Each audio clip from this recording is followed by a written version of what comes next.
अस्सलामुअलैकुम। Straight talk में खुश आमदीद। आपके साथ मैं हूं आयशा बख्श। पीपल्स पार्टी पार्लियामेंटेरियन के सदर आसिफ अली जरदारी का कहना है कि बिलावल भुट्टो जरदारी मुकम्मल तरबियत याफ्ता नहीं है, वो नातजुर्बा कार हैं। वो 3P वाली पार्टी के चेयरमैन हैं तो आसिफ अली जरदारी 4P वाली जमात के सरबराह हैं। बिलावल को भी टिकट वो ही देंगे। जरदारी ने कहा कि वो बिलावल भुट्टो को बयान देने से नहीं रोकेंगे, क्योंकि अगर वो नाराज हो गया और कहा कि घर बैठ जाता हूं तो फिर आसिफ जरदारी क्या करेंगे। बिलावल भुट्टो जरदारी पढ़ा लिखा है, अच्छा बोलता है, लेकिन तजर्बा होता है। नई नस्ल की अपनी सोच है। वो कहती है कि बाबा आपको कुछ नहीं पता। इसे सोच के इजहार का मुकम्मल हक है। सोच के इजहार पर तो टैक्स नहीं है। आसिफ अली जरदारी के इस मौक़िफ़ के बाद मुल्क के आईनी और कानूनी हलकों में एक बहस जन्म ले चुकी है। इलेक्शन एक्ट की दफ़ा 203 के तहत एक फ़र्द एक ही सियासी जमात का मेंबर रह सकता है, वो एक से ज़्यादा जमातों का मेंबर नहीं बन सकता। तो बिलावल भुट्टो जरदारी को आसिफ जरदारी कैसे टिकट दे सकते हैं, क्योंकि बिलावल भुट्टो पाकिस्तान पीपल्स पार्टी के चेयरमैन हैं और इलेक्शन कमीशन ने बिलावल की पार्टी को तलवार का इंतखाबी निशान अलॉट किया है, जबकि जरदारी के पास पीपल्स पार्टी पार्लियामेंटेरियन का निशान तीर है। 2013 और 18 में पीपल्स पार्टी पार्लियामेंटेरियन और 3P वाली पी ने इंतखाबी इत्तेहाद करके तीर का निशान हासिल किया था। कई आईनी माहिरीन के मुताबिक ये इत्तेहाद इलेक्शन एक्ट 2017 की दफ़ा 215 से मुताबिकत नहीं रखता, लेकिन उस वक्त के इलेक्शन कमीशन ने इस बेज़ाब्तगी को नज़रअंदाज कर दिया था। इस फैसले को अदालत में चैलेंज भी किया गया है। कई आईनी माहिरीन के मुताबिक आसिफ अली जरदारी बिलावल भुट्टो जरदारी को टिकट देने के मजाज नहीं, क्योंकि इस सिलसिले में इलेक्शन एक्ट 2017 की दफ़ा 203 हायल है।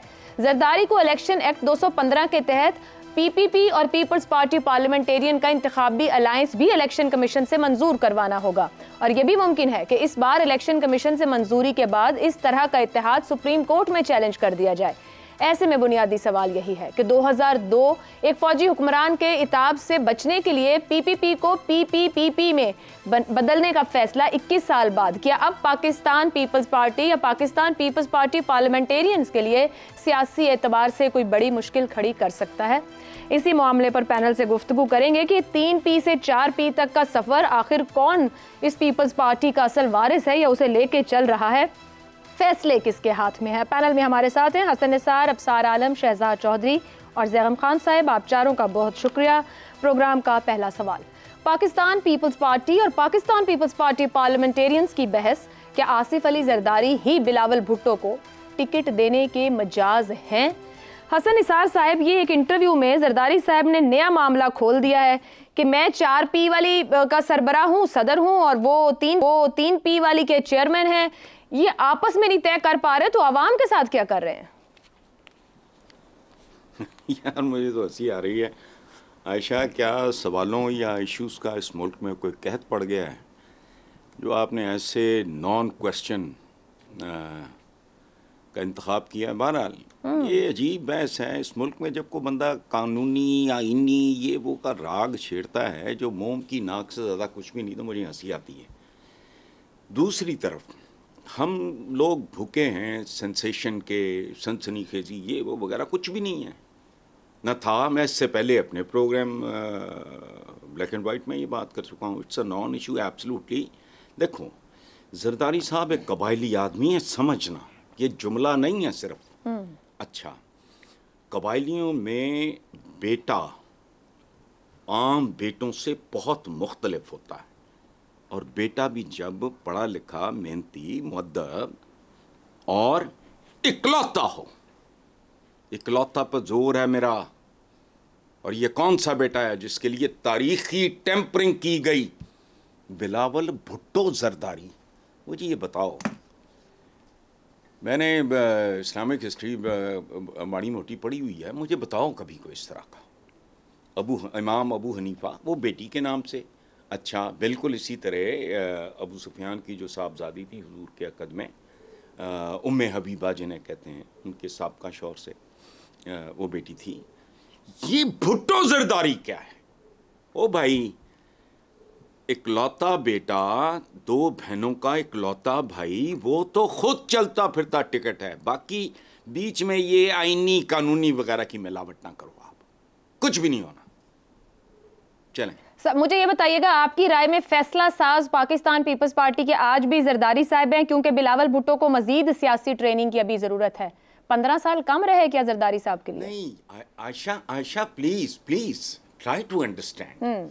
फैसला अल्टीमेटली अगर बतौर बाप बतौर पार्टी हेड जो भी करे, आसिफ जरदारी का कोई दूसरा फैसला हो नहीं सकता। मोटी बात करो, प्रैक्टिकल बात करें। किसी बाप ने आज तक, मैंने तो नहीं सुना बरसगीर की तारीख में, मुझे करेक्ट कर दो, बिलावल भुट्टो जरदारी ही जरदारी। और ये हुआ तो मैं इससे पहले कह चुका था कि यार कोई पता नहीं इनका, ये भी कर दें। और 3-4 दिन के बाद मॉल टाउन क्लब में बैठे ये अनाउंस हुआ। मैं हंसी ना रुके मेरी ना मेरे दोस्तों की। सो ये भूल जाओ कि वो कर सकते हैं, नहीं कर नहीं सकते। ठीक है। और ना मामलात इस हद तक गए हैं, बाप बेटे में हल्की फुल्की कश्मकश चलती रहती है। ठीक हो गया। मैं और हातिम 2 दिन से we were not on talking term, तो बस छोड़ो। आप टीवी पे भी सबको बताएं। दिस इज वेरी ठीक हो गया। शहजाद साहब, मैं आपकी जानिब आऊँ इसी सवाल को रखते हुए, जो बिलावल भुट्टो जिस तरह की तकारीर और खिताबात कर रहे थे और जिस तरह पॉलिटिकल एल्डर लॉट को मुखातिब कर रहे थे, हमने प्रोग्राम में भी उसको डिस्कस किया। और फिर जरदारी साहब ने कहा कि वो अच्छा बोलता है, सब कुछ ठीक है, लेकिन तजर्बा नहीं है अभी उसके पास। अब हम देखते हैं कि 15 साल तो हो गए जमात संभाले, तो आपके ख्याल में बिलावल अपनी वालदा की तारीख दोहराएंगे अगर हम 93 के इंतखाब के बाद को याद करें, जब नुसरत भुट्टो को उन्होंने साइड पे किया, या तजर्बा ही जीतेगा इन दोनों के मामले में, बाप बेटे के मामले में? अच्छा, एक तो आप बेनजीर भुट्टो को और बिलावल को मिला रही हैं, ये भी एक बहुत ही अजीब सी चीज़ है। बेनजीर भुट्टो का जो तजर्बा था जिंदगी का और जिन मुश्किल और पेचीदा जगहों से वो गुजरी थी, बिलावल ने तो उसका शेर भी नहीं देखा। इसीलिए तो कोई अगर शक करता है तो ये कहता है कि बेशक बड़े काबिल हमारे लीडर होंगे आइंदा के लिए, लेकिन सीखा क्या, देखा क्या, किया क्या, हासिल क्या किया, तो वही सारी चीजें सवालात तो हैं। लेकिन आपको फिक्र ऐसी आन पड़ी आज के दिन में, ये भूलते हुए कि 21 साल से ये पीपल्स पार्टी और पार्लियामेंटेरियंस का मसला चल रहा है। आप गूगल कर लें, विकिपीडिया पे चले जाएं, पाकिस्तान पीपल्स पार्टी टाइप करें, उसमें लिखा हुआ आएगा प्रेसिडेंट पाकिस्तान पीपल्स पार्टी का, पार्लियामेंटेरियन का नहीं, प्रेसिडेंट आसिफ अली जरदारी, चेयरमैन बिलावल भुट्टो जरदारी। तो अगर किसी को कोई शक है तो विकिपीडिया पे तो हर एक की पहुंच है ना, और उसके बाद फिर उसका क्या है और उसने क्या किया और तारीख क्या और वगैरह वगैरह वगैरह, ये सब एक ही हैं जो किए हैं, उनको जो कोर्ट किया, तो उससे वो ख्याल ही आता है कि अननेसेसरीली हम कोई इशू बना लेते हैं या बनाना चाहते हैं। असल में मेरी नजर के अंदर आसिफ अली जरदारी साहब का जो ताल्लुक है ना हामिद मीर साहब के साथ, बहुत क्लोज और गहरा है, बहुत कंफर्टेबल होते हैं। मैंने जितने इंटरव्यूज देखे हैं आसिफ अली जरदारी के हामिद मीर के साथ, वो ऐसे हैं जैसे किसी अपने छोटे भाई के साथ बैठ के बड़े ही एक रिलैक्स्ड माहौल में गुफ्तगू कर रहे हैं। और उनकी बहुत सारी बातें ऐसी होती हैं, शायद वो बाद में सोचें तो कहें ये मुझे बात शायद नहीं करनी चाहिए थी। ये उनका कहना है कि अब्बा तो अब्बा ही होता है, या उनका कहना उसने, और हामिद मीर साहब भी चूंकि सहाफी हैं, कुछ ना कुछ तो खबर निकालनी है ना उसके अंदर से। तो ने कहा बिलावल को टिकट कौन देगा? उन्होंने कहा जाहिर है मैं दूंगा, वैसे भी बाप ही देगा, बाप ने पार्टी देनी है, बाप ने टिकट देना है, बाप ने जायदाद देनी है, बाप ने सब कुछ देना है ना। इसमें कोई हमारे कल्चर में, हमारे मिजाज में, हमारे अमूमी अंदाज में कोई फर्क महसूस होता है? तो मेरा अपना ख्याल यह है कि हम अननेसेसरली पानी में मदानी डाल के बैठे हुए हैं। बात कुछ भी नहीं है। पाकिस्तान पीपल्स पार्टी हो, पार्लियामेंटेरियन हो, एक एंटिटी है, वो एंटिटी इलेक्शन लड़ती है, इलेक्शन जीतती है सिंध के अंदर और बाकी जगहों पे, और वो इस वक्त कोशिश में है कि वो किसी तरीके से सिंध को भी बचा पाए या सिंध को अपने हिसार में रखे और उसके बाद फिर मुल्क के लेवल के ऊपर भी कामयाब हो पाए। तो मैं इसको बहुत ज्यादा अहमियत नहीं देता। बहुत अच्छा इंटरव्यू था। जरदारी साहब जब बैठते हैं ऐसी ही गुफ्तगू करते हैं और उसको एंजॉय करना चाहिए, उसके पीछे डीपर मीनिंग्स को तलाश मेरे हाल में नहीं इतना ज्यादा करना चाहिए। अब सार साहब, डीपर मीनिंग्स हैं नहीं है, क्या घर के अंदर कोई लड़ाई है, सियासत बचाने की कोशिश है, या ये लड़ाई बाहर भी आएगी? अब कुछ भी नहीं है, इसको एक नॉर्मल तरीके से लिया जाए तो फिर बिलावल भुट्टो साहब जो पिछले 2 हफ्तों से जिस तरह की तकारीरें कर रहे थे मुस्तकिल, और जरदारी साहब को आके जिसको फुल स्टॉप लगाना पड़ा एक पूरे तमाद अंदाज में, अभी जिस तरह से शहजाद साहब भी जिक्र कर रहे थे, तो क्यों उनको फिर जरूरत महसूस हुई? बिलावल भुट्टो कहते रहते जो कुछ कहना चाह रहे थे। देखिए, जो आपने कहा ना घर क्या ही है, तो पिछले कुछ दिनों से मैं मुसलसल सुन रहा हूँ कि सियासतदान की ज़ाती ज़िंदगी भी होती है, उस पर बात नहीं करनी चाहिए। तो ये भी फिर अगर घर की बात है तो घर की बात पे हम प्रोग्राम क्यों कर रहे हैं, हम सवाल क्यों पूछ रहे हैं? घर की बात है, उनके घर में रहने दें। जैसे हसन निसार साहब ने कहा कि उनकी अपने बेटे हातिम से 2 दिन से बोलचाल बंद है, मेरी अपने बेटे उमर से हफ्ते में तकरीबन 2 दिन ही बात होती है, उसके अलावा बोलचाल बंद ही रहती है। तो ये तो हर घर की कहानी है, इसमें आपके बच्चे बड़े हो जाएंगे आयशा तो आपको लग समझ जाएगी। अच्छी और बातें ये करें। वो वाले बच्चे नहीं हैं। नहीं देखें, ये एल्डर जनरेशन, जो भी एल्डर जनरेशन हो, जितनी भी एल्डर हो, उसको ये समझना चाहिए। और मुझे मेरे बच्चों ने समझाया भी, सिखाया भी और पढ़ाया भी कि बाबा, दिल में तो कहते होंगे बेटा ये नया ज़माना है, तो वो ज़माना बदलता है। हज़रत अली ने जब मेरे ऊपर जब भी ये वक्त आया अपने बच्चों के साथ ये महसूस करने का कि वक्त बदल गया है, तो मैंने हज़रत अली के इस कॉल को दिल में दोहराया कि अगर 1400 साल पहले ये बात दुरुस्त थी कि हमारे बच्चे मुख्तलिफ ज़माने से होते हैं, तो वाकई हमारा ज़माना तो बहुत मुख्तलिफ है। मैंने खुद तख्ती से और स्लेट से, और वो स्लेटी होती थी, उस पर लिखना सीखा। और आप टैबलेट, ये जो है फ़ोन है, मोबाइल फ़ोन है, इस पर मैं टच उससे लिखता हूँ। इतनी मैंने टेक्नोलॉजी में तरक्की देखी। तख्ती से हज़रत मूसा अलैहिस्सलाम के ज़माने में भी लिखा जाता था और आज भी लिखा जाता है।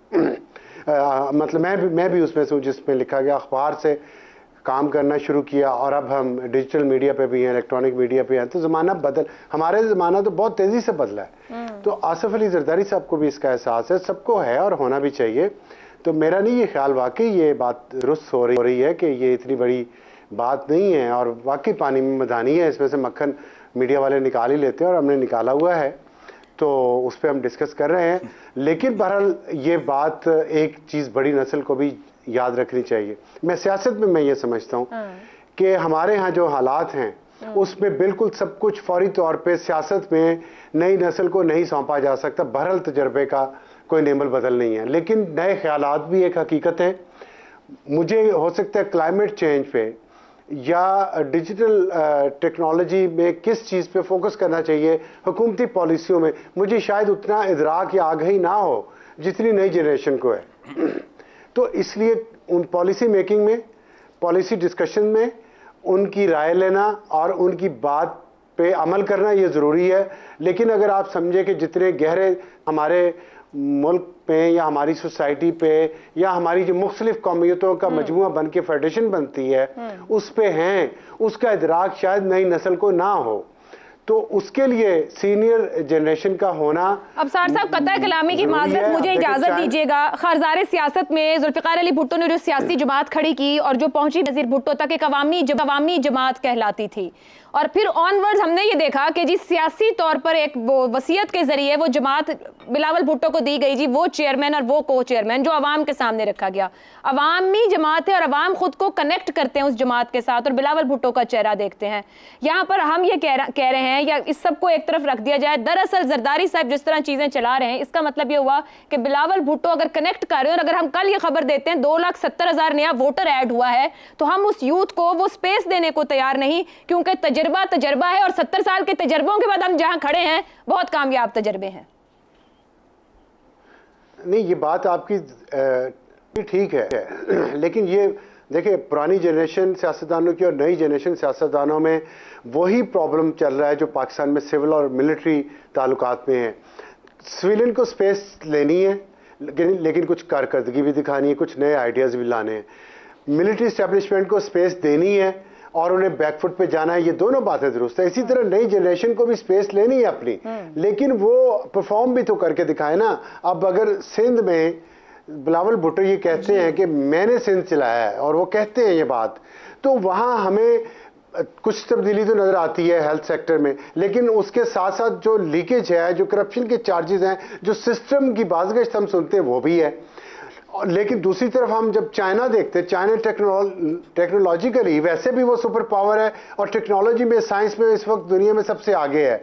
वहाँ प्रेसिडेंट जी जो है वो कुछ तो उसका विजन है ना, जो नई नस्ल को भी चला रहा है, पुरानी नस्ल को भी चला रहा है। आप रशिया में देख लें, पुतिन है, अमेरिका में जो बाइडेन है, और कनाडा में भी ट्रूडो जो है वो बिल्कुल यंग नहीं है। इसी तरह और बहुत से, अब हमारा इंडिया है, इंडिया हमसे तो बेहतर अपनी जगह बना गया ना पिछले 10 सालों में। पिछले 10 सालों में उनकी क़यादत किसके पास थी? 70 साल मोदी के पास थी। हमें बुरा लगता है, वहां के मुसलमानों को बुरा लगता है, लेकिन इंडिया की अक्सरियत को वो ठीक और सही लगता है। हालांकि वो 70-75 साल का, कल परसों वो जहाज उड़ा रहा था, उनका लड़ाका फाइटर। इस पे शहजाद चौधरी से बेहतर कमेंट कर सकते हैं।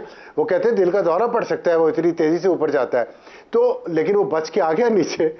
तो इसका मतलब है कि कुछ तो पुरानी नस्ल में कुछ अच्छी चीजें हैं, कुछ नई नस्ल में अच्छी चीजें हैं। हमें बेस्ट कॉम्बो चाहिए, बेस्ट कॉम्बो चाहिए। उसी तरह का बेस्ट कॉम्बो जैसे सिविल मिलिट्री रिलेशनशिप में हमें बेस्ट कॉम्बो चाहिए, इसी तरह नई और पुरानी सियासी नस्ल में बेस्ट कॉम्बो चाहिए। वही इस मुल्क को आगे ले जा सकता है। ठीक हो गया ज़ैगम साहब, इसमें तो कोई दो राय नहीं है, जाहिर बात है मिलके चल सबको। लेकिन जो बिलावल भुट्टो के स्टेटमेंट्स और फिर आसिफ अली जरदारी का जो इंटरव्यू है, पैनल की राय मजमूई तौर पर यह है कि ये ऐसे ही पानी में मधानी है, कोई इतनी अहम बात नहीं है। अभी एक बात की अबसार साहब ने, आपकी राय जानना चाहूंगी, क्या वाकई बिलावल भुट्टो ने सिंध चलाया, या फिर जिस तरह 15 साल से सिंध चलाया गया बिलावल भुट्टो उसी के खिलाफ मुजाहिमत कर रहे हो? बिलावल भुट्टो और उनके वालिद बुजुर्गवार का जो तनाज़ा सामने आया है, मैं हरगिज़ नहीं समझता कि ये एक पानी में मधानी है। इसलिए कि इसमें जो सवालात पोशीदा हैं, छुपे हुए हैं, वो हैं पाकिस्तान की पहली अवामी जमात का अवाम से ताल्लुक़। क्या पीपल्स पार्टी दोबारा अवाम के दिलों तक पहुंच सकती है या नहीं पहुंच सकती? पीपल्स पार्टी का ब्रांड क्या है, कौन है, कैसा है? जो ब्रांड उसने लूज़ कर दिया है, तो क्या उस ब्रांड को वो दोबारा हासिल कर सकती है? हसन निसार साहब हमेशा बहुत खूबसूरत गुफ्तगू करते हैं। जरदारी साहब के बारे में जो उन्होंने, उनका जो एग्रीकल्चर बैकग्राउंड है उसको रेफ़र किया, उनका जो जागीरदाराना पस मंज़र है, अगर आप उस पस मंज़र में भी जाएं तो आप देखें कि जो पेट्रियार्क होते हैं, जो बड़े होते हैं, जो दादा होता है, जो असल ज़िम्मेदार होता है, वो कभी कंट्रोल नहीं देता मरते दम तक। अगर आप थोड़ा सा ऊपर चले जाएं, ज़रा बादशाहत के लेवल पर चढ़े जाएं, जाहिर है एक बादशाहत ही है ना जी, कि ऐसी पाकिस्तान की पार्टी जो इतनी दफ़ा हुकूमत कर चुकी है, जो मुसलसल सिंध पर हुक्मरान है, जो करोड़ों लोगों के दिलों के करीब है, आखिर उसकी सरबराही भी तो एक तरह की बादशाहत है ना। और वो जो बाबर ने कहा था ना कि माँ के बादशाह हस्तीम खीशना दारीम, जब हम बादशाह होते हैं हमारा कोई सगा नहीं होता, ताकत का सगा कोई नहीं होता। मुग़ल बादशाहों ने अपने बच्चों को अंधा किया है, अपने सगी औलाद को अंधा किया है, भाइयों ने भाइयों को मारा है। मैं ड्रामेटिक नहीं होना चाहता, ये बिल्कुल उस तरह की बात नहीं है, लेकिन मैं सिर्फ ये इशारा करना चाहता हूँ कि ताकत कैसी चीज़ है, इसको छोड़ना कितना मुश्किल होता है। लेकिन मैं एक स्टेप आगे जाऊँगा। आसिफ जरदारी साहब, मेरा नहीं ख्याल कि बहुत अरसे देहात में रहे हैं, वो थोड़ी मूछे रख के देहाती बनते हैं, लेकिन वो कराची में ही पले बढ़े हैं। उनका जो मिजाज है और उनकी जो पसंदीदा किताब है वो मारियो पूजो की गॉडफादर है। उनका मिजाज एक डॉन वाला मिजाज है, उनका ज़रई मिजाज नहीं है। अब आप देखिए वो कह क्या रहे हैं। वो ये कह रहे हैं कि जुल्फ़कार अली भुट्टो की जमात जो 1967 में 1967 में बनी थी, जिसकी बेनज़ीर भुट्टो सरबराह रही, वो एक खिलौना गाड़ी है जो इसलिए बिलावल भुट्टो के सपुर्द की गई है कि वो ज़रा हाथ सीधा कर ले। जो असल पीपल्स पार्टी है वो तो 4 वाली पीपल्स पार्टी है, वो मेरे पास है, इलेक्शन तो उसने लड़ना है, टिकट तो उसने देनी है, ताकत मेरे पास है। चंद बयान अपने बेटे के हजम नहीं हो रहे, जिससे ये तासुर मिलता है कि उनके हाथ से ताकत जा रही है। ज़ैगम साहब, कतर कलामी की माजरत, अगर कुछ नाकदीन ये कह रहे हैं कि बिलावल भुट्टो जिस हद तक आगे जाके बोल रहे हैं, तो जरदारी साहब उनको सियासी खतरात से बचाने की कोशिश कर रहे हैं। अगर मैं इसको ऐसे कहूं कि जरदारी साहब बिलावल के सियासी विजन को ट्रस्ट नहीं कर पा रहे, तो आप किस बात के साथ जाएंगे? वो ओवर प्रोटेक्टेड हो रहे हैं या वो समझ रहे हैं बिलावल हैंडल ही नहीं कर पाएगा चीजों को? देखिए वो भी एक बात है, लेकिन मैं समझता हूँ असल मामला है ताकत का, कंट्रोल का। अब मुझे बताइए, बिलावल इस वक्त जो तनकीद कर रहा है पाकिस्तान मुस्लिम लीग नवाज की, इससे पीपल्स पार्टी को क्या नुकसान हो जाएगा? इलेक्शन के बाद अगर अलायंस बनाना है तो क्या तकलीफ हो जाएगी? क्या आसिफ अली जरदारी साहब को इतनी भी समझ नहीं है कि पंजाब के वोटर को अगर अट्रैक्ट करना है, अगर पीपल्स पार्टी को दोबारा ब्रांड बनाना है, तो आपको मुस्लिम लीग नवाज के सामने खड़ा होना पड़ेगा।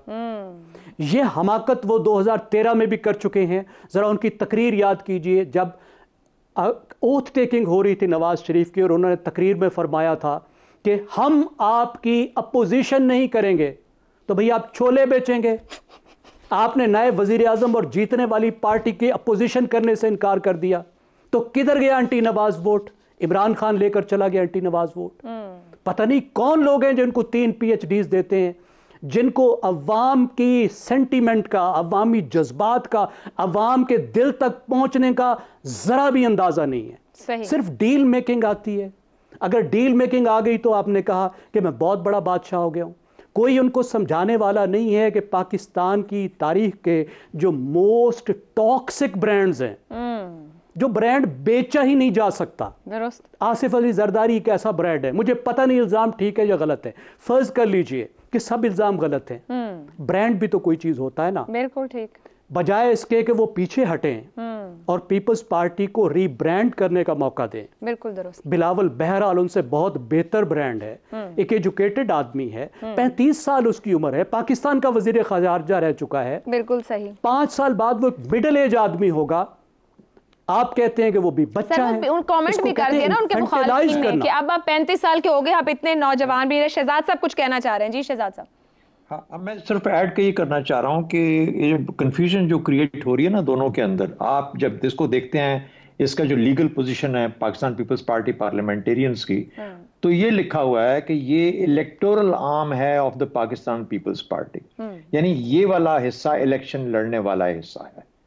तो मेरा ख्याल है कि अगर इसका प्रेसिडेंट जरदारी है तो फिर उसके बाद उसका, यानी वो लीगल और जो रूल बेस्ड सिस्टम के अंदर जो देखा जाएगा तो उस तरीके से देखा जाएगा। तो वो जो आपकी लीगल चीज की बात। दूसरी बात, जरदारी साहब एज सियासतदान, इसलिए सियासतदान ज्यादा जीरक और ज्यादा समझदार हैं कि वो अपने रास्ते बंद नहीं करते। ठीक। जब हम इतनी बहस यहाँ पे करते हैं तो हम ये बार बार कहते हैं कि रास्ते बंद करने वाला सियासतदान नहीं होता, रास्ते खोलने वाला, खुले रखने वाला सियासतदान होता है। जिस तरह मैंने कुछ चंद दिन पहले कहा कि ये मत सोचिए कि बस अब पाकिस्तान पीपल्स पार्टी कभी भी इनके साथ नहीं मिल पाएगी PMLN। मुझे बात कर लेने दीजिए जरूरी, क्योंकि बहुत इंपॉर्टेंट बात हुई है, इसलिए इसके ऊपर कुछ ना कुछ कहना जरूरी है।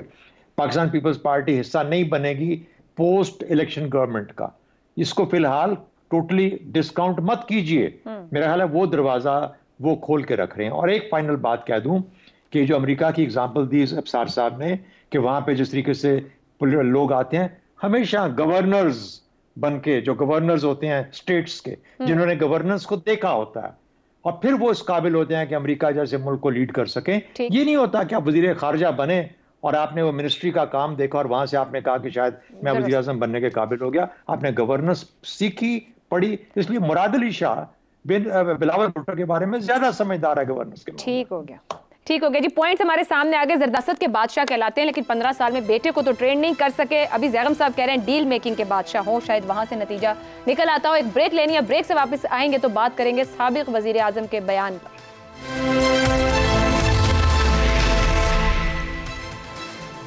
स्ट्रेट टॉक में एक बार फिर खुशामदीद। साबिक वजीर आजम शाहिद खाकान अब्बासी ने कहा है कि अगर इंतखाबी अमल पर उंगलियां उठी तो ये मुल्की मफाद में नहीं होगा। इस तासुर को ख़त्म करने की ज़रूरत है, क्योंकि इंतखाबात को मशकूक बनाया जाएगा तो मुल्क नहीं चलेगा। शाहिद खाकान अब्बासी के मुताबिक लेवल प्लेइंग फील्ड न मिलने का बयानिया, लाडले और सिलेक्टेड प्लस जैसी बातें इलेक्शन को मशकूक बना देंगी। शाहिद खाकान अब्बासी ने कहा है कि वो मुल्क की मौजूदा सियासत से इत्तेफाक नहीं करते, क्योंकि ये मुल्क की मफाद में नहीं, इसलिए वो इस इलेक्शन का हिस्सा भी नहीं बनना चाहते। आज सिर्फ इख्तिदार के लिए इलेक्शन लड़े जा रहे हैं। शाहिद खाकान अब्बासी की इन बातों को नज़रअंदाज करना इसलिए मुमकिन नहीं क्योंकि शाहिद खाकान अब्बासी का शुमार अभी कल तक नवाज शरीफ के इंतहाई करीबी साथियों में होता था। नून लीग के लिए जनरल मुशर्रफ के मुश्किल दौर में शाहिद खाकान अब्बासी ने पूरी वफा की, पार्टी ने भी उनकी खिदमात को माना। यही वजह है कि 2017 में नाअहल होने के बाद नवाज शरीफ ने वजारत उज़्मा की गद्दी अपने खानदान या किसी और करीबी साथी के बजाय शाहिद खाकान अब्बासी को ही सौंपी। आज यही शाहिद खाकान अब्बासी इलेक्शन के अमल पर शकूक का इजहार कर रहे हैं। क्या एक साबिक वजीर आजम की जानिब से मुल्क की मौजूदा सियासत पर इस तरह की मायूसी का इजहार मुल्क के जमहूरी मुस्तकबिल के लिए नेक शगुन हो सकता है? इसी मामले पर पैनल की राय जानते हैं कि साबिक वजीर आजम के इस बयान को वो किस तरीके से देखते हैं। सवाल इस तरह से लेवल प्लेइंग फील्ड ना मिलने का बयानिया, लाडले और सिलेक्टेड प्लस जैसी बातें इलेक्शन को मशकूक बना देंगी। साबिक वजीर आजम शाहिद खाकान अब्बासी के खदशात कितने जायज़ हैं? ज़ैगम खान साहब, किस तरीके से आप साबिक वजीर आजम के स्टेटमेंट को देखते हैं, कितना अहम है ख़ास तौर पर हमारी आज की सियासत में? अगले शाह के मसाहिब बनकर इतराते फिर रहे हैं और आप कह रही हैं और शाहिद साहब भी कह रहे हैं कि ये एक बयानिया है। देखिए, बयानिया तो नहीं है, ये तो एक हकीकत है, खुली हकीकत है। देखिए, अफसार साहब ने भी कुछ हफ्ते पहले, हफ्ता 2 हफ्ते पहले बताया था कि नवाज़ शरीफ इस वक्त इस्टेब्लिशमेंट की ज़रूरत है। मैं भी इत्तफ़ाक़ करता हूँ, वजूहात पर हमारी राय मुख्तलिफ हो सकती है। मेरी राय में वो इसलिए इस्टेब्लिशमेंट की ज़रूरत है क्योंकि इस वक्त पीटीआई को अगर कोई शख्स सीधा कर सकता है, पंजाब में अगर पीपल्स पार्टी पीटीआई के सामने कोई खड़ा हो सकता है तो वो नवाज़ शरीफ हैं और मुस्लिम लीग नवाज़ हैं। तो जिस तरह 2018 का इलेक्शन था, उस पर सवालात थे, उसमें जिस तरह का सलूक मुस्लिम लीग नवाज़ से किया गया, उस तरह का सलूक अब पीटीआई से किया जा रहा है। जिस तरह उस वक्त इमरान खान लाडला था तो अब नवाज़ शरीफ लाडला है। सिर्फ किंग्स पार्टी बदली है, खिलाड़ी बदले हैं, खेल तो नहीं बदला, खेल तो वही का वही है।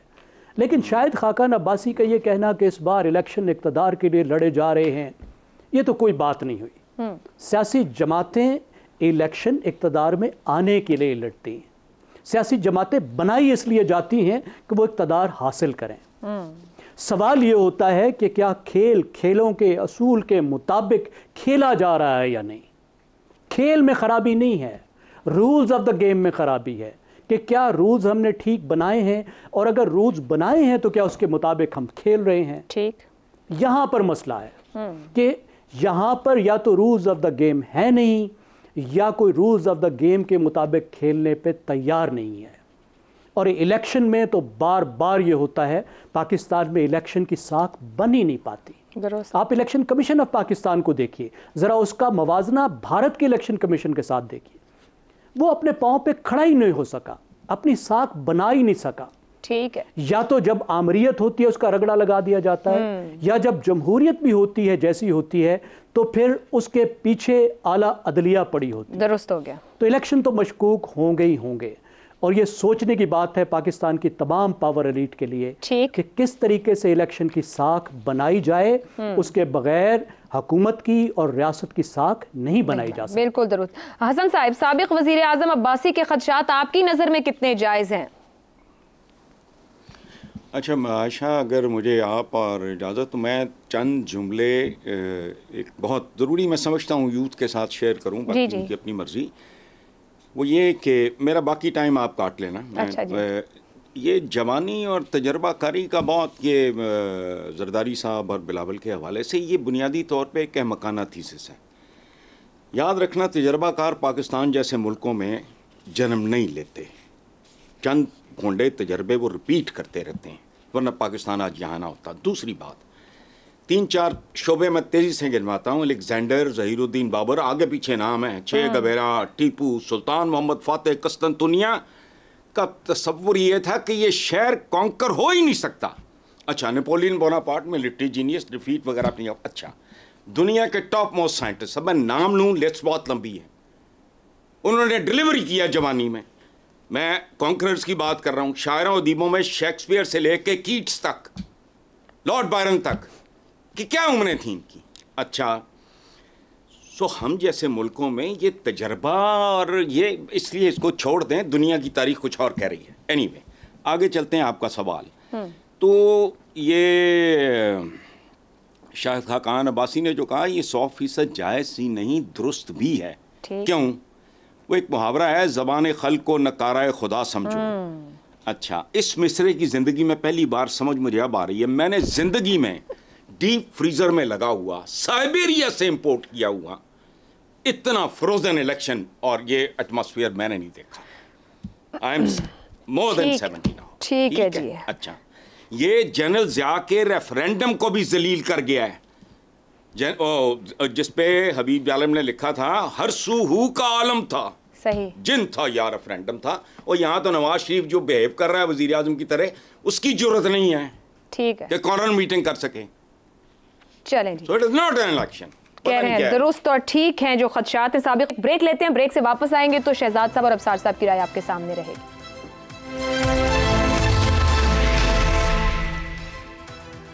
प्रोग्राम के आखिरी हिस्से में एक बार फिर खुश आमदीद। शहजाद साहब, वही सवाल जो साबिक वजीर आजम जो बातें कर रहे हैं, जो खदशात कह रहे हैं, आपके ख्याल में दुरुस्त हैं या नहीं? अच्छा देखिए, दुरुस्त हैं या नहीं, हम ये अज्यूम कर लेते हैं दुरुस्त हैं। जो भी निज़ाम जिस दौर में हम आज जिंदा हैं, जिस दौर से गुजर रहे हैं, इसको जो भी नाम दे लें, आप हाइब्रिड का कह लें, हाइब्रिड प्लस का कह लें, आप जो जिस किस्म का भी एक निज़ाम कह लीजिए, इस निज़ाम में से निकलने का भी तो कोई रास्ता होगा ना। या इसी में इस निज़ाम के होने की वजह से हम फंस के रह गए हैं कि बस ऐसे ही जिंदगी गुजारनी। कोई ये इस निज़ाम से आगे भी तो चलना है, कोई कदम उठाने हैं ना, उसका पहला रिक्वायरमेंट क्या होगी कि कोई ना कोई ऐसी मूवमेंट हो जो कि इस स्टैग्नेशन से आगे की तरफ लेके चले, और वो मूवमेंट आपको इलेक्शन की शक्ल में नजर आ रही है। अब ये कहना कि इलेक्शन तब ही क्रेडिबल होगा, और मैं इसमें मानता हूं कि क्रेडिबिलिटी ऑफ इलेक्शन डिपेंड करती है कि वो उसके जो शुरा हैं वो कैसे हैं, जो वोटिंग होती है कैसे है, वगैरह वगैरह, वो सब अपनी जगह पे कायम है। लेकिन आज मुझे बताइए कि इस निज़ाम से निकलने के लिए, चाहे नवाज शरीफ हो, चाहे बिलावल भुट्टो हो, आसिफ जरदारी हो, या चेयरमैन पीटीआई हो, उन सब को उसी एक रास्ते से गुजरना पड़ेगा जिसमें आज ये मुल्क फंसा बैठा है। अगर वक्त से पहले टकराने की कोशिश करेंगे तो पाश पाश हो जाएंगे। एक वक्त आएगा बीच में जबकि अपनी कारकर्दगी और अपनी बेहतर अपनी क्रेडिबिलिटी को एस्टैब्लिश कर पाएंगे, उस वक्त वो आहिस्ता आहिस्ता अपनी स्पेस को बढ़ाएंगे। दूसरी बात, और एक और बात, वो ये कि क्या ये मिसाल के तौर पर उन्होंने देखा, हाँ ये तो निज़ाम वो तो नहीं था जिस तरीके से इमरान खान परेशान हो गया था जब हुकूमत में आया था, मैंने तो नहीं समझा था कि ऐसा मामला होंगे। तो अगर कोई हैरान परेशान हो जाता है साल 6 महीने 1.5 साल के बाद हुकूमत में आने के बाद, तो मुझे बताइए किसने रास्ते बंद रखे हैं मिड टर्म इलेक्शन के या अर्ली इलेक्शन के? किसने आपके रास्ते बंद करके रखे हुए हैं? आहिस्ता आहिस्ता वो अगला कदम होगा, उसके बाद एक और अगला कदम आएगा, और इस तरीके से आप इस निजाम से आगे चल के उस तरफ चल पड़ेंगे जहां पर आप जाना चाहते हैं। ठीक हो गया, तसलसल की बात करें कि अब चलते रहे, रास्ता निकलेगा। अबसार साहब, शाहिद खाकान अब्बासी ने गुज़िश्ता पार्लियामेंट में भी निजाम के करप्ट होने की बात की, तो क्या ऐसे अफराद को इंतखाबी अमल से अलग हो जाना चाहिए? ये भी कोई रास्ता है? खदशात जायज हैं? नहीं, अलग क्यों होना चाहिए इंतखाबी अमल से? हर एक का हक है, बल्कि वो तो पाकिस्तान के वज़ीर आज़म रह चुके हैं और उनको अपनी वज़ारत उज़्मा के दौरान कुछ कोशिश करनी चाहिए थी इस करप्ट निज़ाम को बदलने की या इसको बेहतर करने की। लेकिन उनकी सबसे पहले जो नाराज़गी हुई है अपनी पार्टी से, वो इस बात पर थी कि मैं बेहतर डील करवा सकता था जो आपकी शहबाज शरीफ ने करवाई है। ये पहली नाराज़गी की वजह थी। दूसरी नाराज़गी की वजह यह थी कि वो तो बाजवा साहब को आप एक्सटेंशन दे दें। लंदन पैगाम लेके गए कि आप बाजवा साहब को एक्सटेंशन दे दें, क्योंकि बाजवा साहब ने शायद उनको कहा था कि आपको दोबारा वज़ीर आज़म बनवा दिया जाएगा। तो बात यह है कि जब मुझे नहीं कुछ मिलता तो फिर मुझे नज़र आता है कि निज़ाम करप्ट है। जब मुझे मिलेगा तो फिर मैं कुछ ना कुछ उसमें से निज़ाम के साथ चल भी सकता हूँ और उसको आगे भी बढ़ा सकता हूँ। तो ये जो कॉल ऑफ फेल में तजाद है ना सियासतदानों के, ये मेरे ख्याल में बहुत बड़ा मसला है। और जहाँ तक उनकी बात है कि इलेक्शंस मुतनाज़ा होंगे, इसमें कोई शक नहीं है। पाकिस्तान की तारीख के तमाम इलेक्शन मुतनाज़ा थे, 70 के इलेक्शन में मुतनाज़ा थे, उसमें भी बहुत सारे लोगों ने बहुत सारे ऑब्जेक्शन रेज किए हैं। लेकिन इशू ये है कि इलेक्शन हर जगह मुतनाज़ा होते हैं। आप सबसे बड़ी जमहूरियत अमेरिका की मिसाल ले लें कि वहाँ के मुतनाज़ा नहीं, पिछले वाले मुतनाज़ा नहीं थे, ट्रंप ने क्या किया उसके बाद, उससे पहले अल गोर का देख लें तो। और ये इंडिया का आपको कोई इलेक्शन दिखा दे जो मुतनाज़ा ना हो। अभी जो दोनों दफ़ा मोदी इलेक्ट हुआ है, दोनों दफ़ा तनाज़ात बढ़े हैं, अभी इसी वक्त इलेक्शन होने हैं उनके भी अगले साल। अभी वहाँ पे शोर मच गया है कि प्री पोल रिगिंग कर रहा है मोदी और अपनी फील्डिंग सेट कर रहा है। बांग्लादेश में देख लें, 20 साल से हसीना वाजिद है, वहाँ मुतनाज़ा हैं इंतखाबात के नताइज। आप मलेशिया देख लें, आप और ममालिक उठा के देख लें जहाँ पे जमहूरियत है, इलेक्शन में तनाज़ात होंगे और मुतनाज़ा होंगे, लेकिन बात यह है कि जो शहजाद चौधरी साहब ने अगला रास्ता बताया ना, उस रास्ते पे हमें चलना पड़ेगा, तभी हम किसी बेहतर जगह पे पहुंच सकेंगे। ठीक है जी, पैनल ये कह रहा है कि तसलसल निज़ाम चलता रहे, जहां रास्ते बंद हो तो फिर दोबारा से आगाज किया जाए, लेकिन आगे बढ़ते रहे। मगर साथ ही अफसार साहब कहते हैं सियासतदानों के कौल व फ़िल में तजाद भी एक बहुत बड़ा मामला है। आज के प्रोग्राम से इतना ही। चारों मेहमानों का शुक्रिया, मुझे इजाजत दीजिए, अल्लाह।